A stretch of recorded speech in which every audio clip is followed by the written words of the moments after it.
बेकारा जोर बेकारा जाने जाते रोजाना चले पानी बढ़ाते पोखरियाते धर्मपुर वाले धर्मपुर हुए बहु आते सागरे धर्मपुर चले सापुर वाले कोठी थे सापुर हुए गुआंगा वाले गुआंगा हुए किसान के हुए रूपोसरी थे कन्यासरी थे सबोसाथी थे राष्ट्रसाथी थे फोटोसरी थे राष्ट्रसाथी थे लक्ष्मी भंडार 14,000 लोगों का वोटर लिस्ट से नाम काट दिया था। उस वक्त जो हम लोग एफिडेविट करके बस करके यही गोलकुबर से चकलिया से हम लोग गए थे, कहा इस्लामपुर। उस दिन से भी जो है वोटर लिस्ट में नाम उठना शुरू हुआ। यह हम मुख्यमंत्री हमारा ममता बंदोपाध्याय का हम शुक्रगुजार हैं, उनको मुबारकबाद देते हैं, उनका शुक्रिया अदा करते हैं, उनके धन्यवाद देते हैं कि वो अगर आवाज नहीं उठाती तो शायद जो है इस तरह का आज वोटर लिस्ट में इपिक कार्ड ना होता, ना वोटर लिस्ट होता। इसलिए आज आप लोग जानते हैं 21 जुलाई जनगांव से आप लोग सारे लोग जाएंगे तो हाथ उठाइए तो वाह, बहुत बहुत शुक्रिया।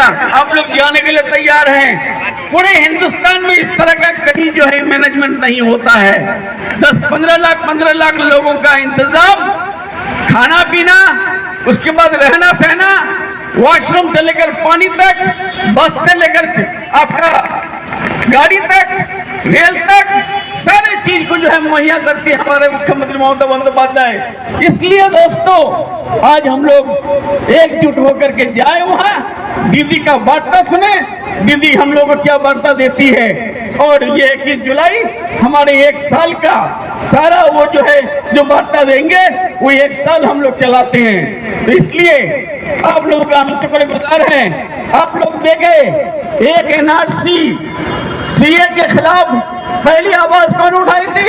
हमारे मुख्यमंत्री ममता बनर्जी। डिमोनेटाइजेशन के खिलाफ कौन आवाज उठाई थी? हमारे मुख्यमंत्री ममता बनर्जी। जीएसटी के खिलाफ कौन आवाज उठाई थी? हमारे मुख्यमंत्री ममता बनर्जी। विश्व बैंक के खिलाफ कौन आवाज उठाई थी? हमारे मुख्यमंत्री ममता बनर्जी। आज जो है वो 69-70 साल की उम्र में आपके हक के लिए, हमारे हक के लिए, पूरे हिंदुस्तान के हक के लिए वो फाइट करती है। डेमोक्रेसी को बचाने की वो कसम खाई है कि डेमोक्रेसी हमारे जी जो है, हम डेमोक्रेसी को खत्म होते नहीं देखेंगे और ना सेकुलरिज्म को खत्म कोई कर पाएगा। आप लोग देखे होंगे कोच बिहार में एक आदमी 50 साल तक वो खोज बिहार का बासिंदा था, उसके भी आज हमारे मुख्यमंत्री आवाज उठाई कि बंगाल में हम एनआरसी करने देंगे नहीं, एनआरसी ना होगा ना हम करने देंगे हमारे जीते जी।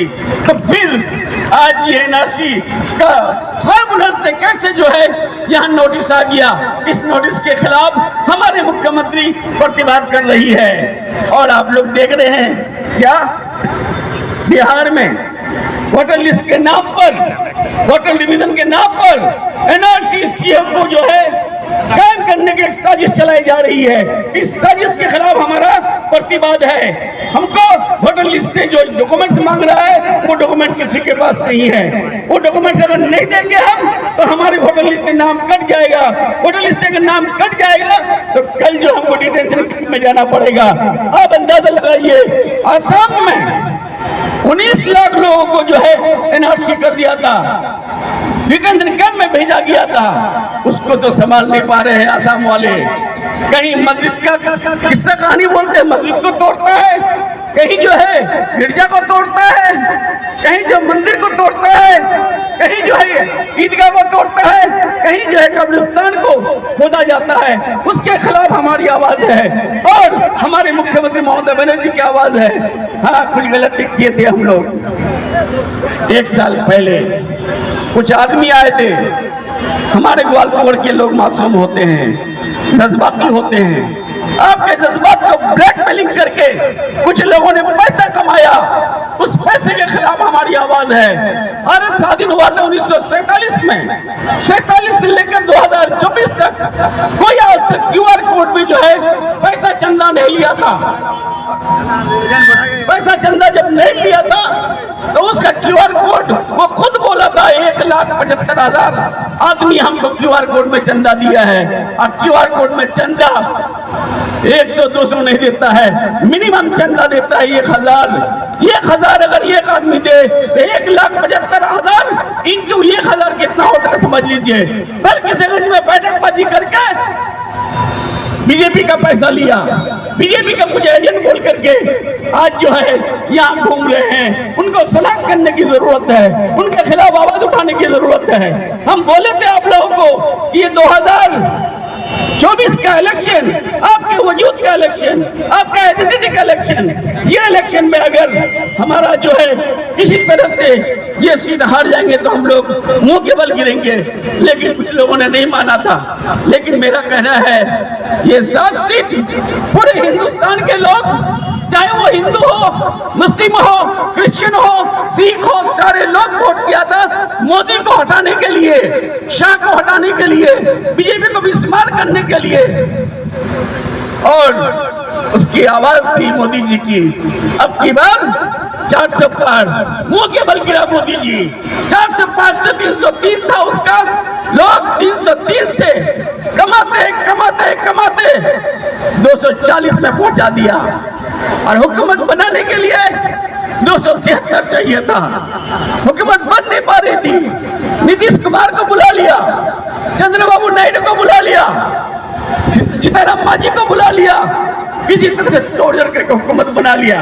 अगर ये 7 सीट हमारी गलती की वजह से अगर हम लोग नहीं हारते तो शायद मोदी और अमित शाह गद्दी में नहीं बैठ पाता, क्योंकि 240 की जगह ये 7 सीट जीतने से 233 सीट हो जाता उनका, और 233 में मोदी जी ये क्या कहते हैं, चंद्रबाबू नायडू जी, नीतीश कुमार जी दौड़ के आता और कहता दीदी आप प्रधानमंत्री बनिए, हमको सिर्फ जगह दीजिए।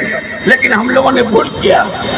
आज हमारी इमोशन को मैं बोलना था कि मोहम्मद सलीम 1,81,000 वोट पाया था, और 1,83,000 दीपा मुंशी 2019 के इलेक्शन में 81,000 वोट पाई थी। दोनों मिला के कितना होता है? 264,000।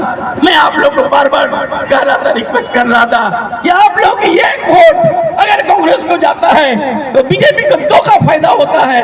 इसलिए ये सीट को बचाने का, इस सीट से आवाज उठती है, इस सीट से हवा बनती है। कहा? मालदा दोनों सीट का, बालूघाट, इधर जो है दार्जिलिंग, जलपाईगुड़ी, अलीपुरद्वार, ये यहाँ जो है हमारे लोग, कुछ लोग वोट डाल दिया एसएफ को, कुछ लोग वोट डाल दिया कांग्रेस को, सीपीएम को, जिसकी वजह से हमारा 7 सीट हार गया। ये 7 सीट की वजह से आज हुकूमत में फिर मोदी और अमित शाह रह गया। वो रहने की वजह से वक्त बिल का आइन पास कर लिया। 5 बजे तक पार्लियामेंट चलाया, कभी नहीं मैंने देखा। और वक्त बिल को लिए हम लोग प्रतिवाद किए। हमारी मुख्यमंत्री ममता बनर्जी बोलती है कि हमारे बंगाल में वक्फ बिल को हम लागू होने नहीं देंगे। वो बोल दी है लागू होने नहीं देंगे तो नहीं देंगे। लेकिन दोस्तों फिर हम लोगों ने इंट्रीम ऑर्डर ले लिया, इंट्रीम सुप्रीम कोर्ट की, मैं खुद कोर्ट किया हूँ सुप्रीम कोर्ट का इसका के खिलाफ। लेकिन यूपी में कहीं जो है कब्रिस्तान को खोदा जाता है, कहीं जो है मस्जिद को गिरा जाता है। 1,87,000 वोट को घर को जो है बुलडोज कर दिया। उसके खिलाफ हमारी आवाज है, हमारे मुख्यमंत्री की आवाज है। दोस्तों आने वाला दिन को टफ आ रहा है, आपकी वजूद का सवाल है। हमको रब्बानी इंपॉर्टेंट नहीं है, रब्बानी का कोई अहमियत नहीं है, न रब्बानी का फैमिली का कोई अहमियत है, न विपरीत का कोई अहमियत है। अहमियत अगर किसी का आज के डेट में है तो वो मुख्यमंत्री ममता बनर्जी का, तृणमूल कांग्रेस का, हमारे गवर्नमेंट का। इस गवर्नमेंट को बचाना, हमारे यहाँ रहना जो है लाभ हो जाएगा। ये गवर्नमेंट अगर नहीं बचा तो आप जो है आप भी नहीं बचेंगे, हम भी नहीं बचेंगे। इसलिए आप लोगों से गुजारिश करते हैं, जो लोग चीट फंड लेके आता है, जो लोग आपके जज्बात के से खेलता है, जज्बात को जो है ब्लैकमेलिंग करता है, उसको आइडेंटिफाई कीजिए और उसको धक्का देके निकाल दीजिए, और ज्यादा वक्त न लेकर के। और यहाँ के प्रधान, उनके टीम, मिजार के टीम प्रधान शेर मोहम्मद, सारे मेंबर्स, पंचायत समिति के मेंबर्स, वार्ड मेंबर्स, लोधन के बूथ कमेटी, अंचल कमेटी और खासतौर से लोधन अंचल के लोग के जैनगांव अंचल की हर हमेशा जैनगांव अंचल का प्रोग्राम हम लोग थाना में करते थे। अब की बार जैनगांव और लोधन दोनों मिलाकर जो है हम लोग यहाँ लोधन में प्रोग्राम किए हैं। इसके लिए हम जैनगांव अंचल का शुक्रगुजार हैं कि जैनगांव के सारे लोग, वो खलील भाई प्रधान साहब, उनके सारे मेंबर्स, अंचल प्रेसिडेंट हमारा दाऊद मामा, उसके बाद जो है महिला हमारा president Sabina Yasmin, Ahmad Raza block president, vice president Faiyaz Alam, भाई जैनुल साहब और साथ साथ जो है आप सारे लोग, हारमोनी गुलाम रसूल चौधरी सभापति, आज जो है आप लोग जो लोगों का सैलाब कर दिए हैं आपका धर्मतला जाने के लिए, इसके लिए हम शुक्रगुजार हैं आप लोगों का।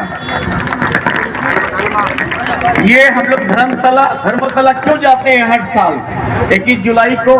यही 21 जुलाई था जिस दिन बुद्धदेव बाबू का पुलिस हमारे नेत्री को, हमारे कैडेट्स को 13 आदमी पर अंधाधुंध गोली चलाया था। क्यों गोली चलाया था, क्यों हम लोग मरे थे, इसकी भी इतिहास जानने की जरूरत है। वो साल 1993 था। उस वक्त आई कार्ड नहीं होता था, इपिक कार्ड नहीं होता था। ये इपिक कार्ड की वजह से जो है पहली बार हमारे मुख्यमंत्री ममता बंदोपाध्याय ने आवाज उठाई, उसका आवाज को कुचलने के लिए, उनकी आवाज को बंद करने के लिए गोली चलाई गई। लेकिन हमारे लीडर नेत्री वो डरी नहीं, डट के मुकाबला की। शहीद 13 लोग शहीद हो गए थे और आज उसी का फल जो है सारे हिंदुस्तान में जो है हम लोग काट रहे हैं, खा रहे हैं। अगर वो इपिक कार्ड उस दिन वो आंदोलन नहीं करती, no I card no vote का स्लोगन नहीं देती, तो आज हम लोग का इसमें नाम जो है